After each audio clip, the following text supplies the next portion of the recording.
ನಮಸ್ಕಾರ ಬೆಂಗಳೂರು. ಒಂದು PG room. ಯುವತಿ ನಿಶ್ಚಿಂತೆಯಿಂದ ಮಲಗಿದ್ದಳು. ಆಕೆ ಅಂದುಕೊಂಡಿದ್ದೇ ಪಿಜಿ ಎಂದರೆ ಸೇಫೆಸ್ಟ್ ಪ್ಲೇಸ್. ಆದರೆ ಆ ಮಧ್ಯರಾತ್ರಿ ಆಕೆಯ ಕನಸಲ್ಲೂ ಏಣಿಸದಂತಹ ದಾರುಣ ಘಟನೆ ನಡೆದಿದೆ.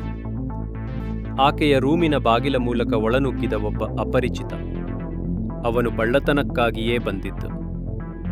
ಆದರೆ ಆಕೆಯನ್ನು ನೋಡಿ ಕಾಮುಕನ ಕಣ್ಣುಗಳು ಬೇರೆ ದಾರಿ ತಪ್ಪಿದವು. ಅವನು ಚಾಕು ತೋರಿಸಿ ಯುವತಿಯನ್ನು ಬೆದರಿಸಿದ. ನಂತರ ಕಿರುಕುಳ ನೀಡಿ ರೂಮಿನಿಂದ 2,500 ರೂಪಾಯಿ ಕದ್ದುಕೊಂಡು ಪರಾರಿಯಾದ.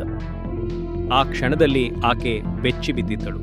ಆದರೆ ಆ ಕಾಮುಕನ ಹೆಜ್ಜೆಗುರುತು ಸಿಸಿಟಿಯಲ್ಲಿ ಸೆರೆಯಾಗಿತ್ತು. ಈ ಘಟನೆಯ ಹಿಂದಿರುವ ಕತೆ ಇನ್ನೂ ಭಯಾನಕ.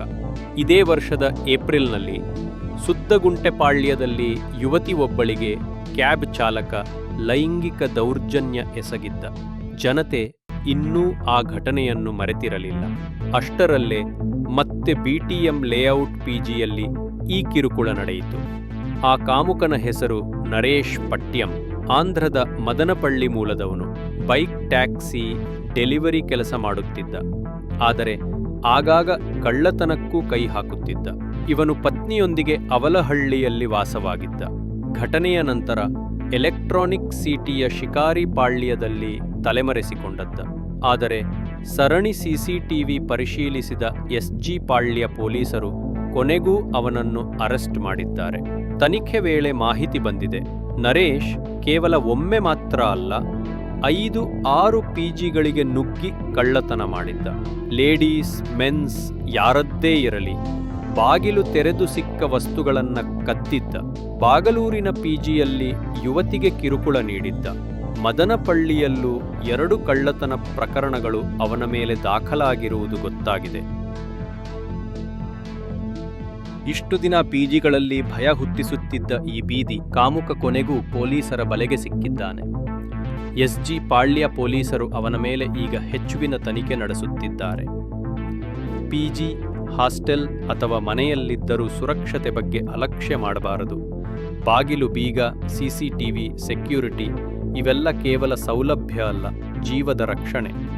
ಅಪಾಯ ಎಲ್ಲಿ ಇರುತ್ತದೆ ಎಂಬುದು ಯಾರಿಗೂ ಗೊತ್ತಾಗುವುದಿಲ್ಲ. ಎಚ್ಚರಿಕೆ, ಜಾಗೃತಿ ಮತ್ತು ತಕ್ಷಣದ ಪೊಲೀಸರ ಸಹಾಯ ಇವೆ ಮಾತ್ರ ನಮ್ಮನ್ನು ಕಾಪಾಡುವ ನಿಜವಾದ ಆಯುಧ.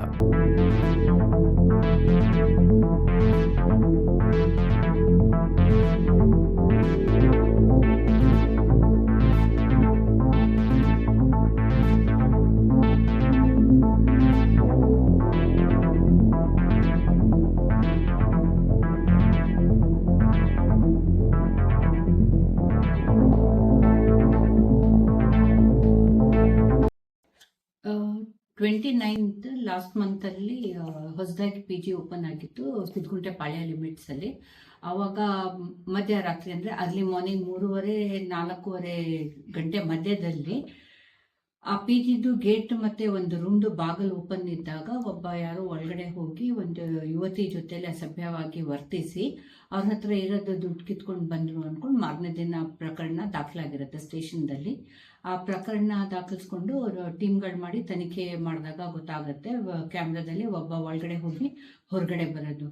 ಆ ವಿಡಿಯೋ ಆಧಾರದ ಮೇಲೆ ನಾವು ಒಬ್ಬನ್ನ ಅರೆಸ್ಟ್ ಮಾಡಿದ್ದೀವಿ ಆಲ್ರೆಡಿ. ಅವರು ಕನ್ಫೆಸ್ ಮಾಡಿದ್ದಾರೆ, ಒಳಗಡೆ ಹೋಗಿ ಯುವತಿ ಜೊತೆ ಅಸಭ್ಯವಾಗಿ ವರ್ತಿಸಿ ಅವ್ರಿಗೆ ಹೆದರ್ಸಿ ಮತ್ತೆ ದುಡ್ಡು ಕಿತ್ಕೊಂಡಿದ್ರು ಅನ್ಕೊಂಡು. ಅವನು ಯಾರು? ಅವನು ಬೇಸಿಕಲಿ ನಮ್ಮ ತೆಲಂಗಾಣ ಕಡೆ ಅವನು.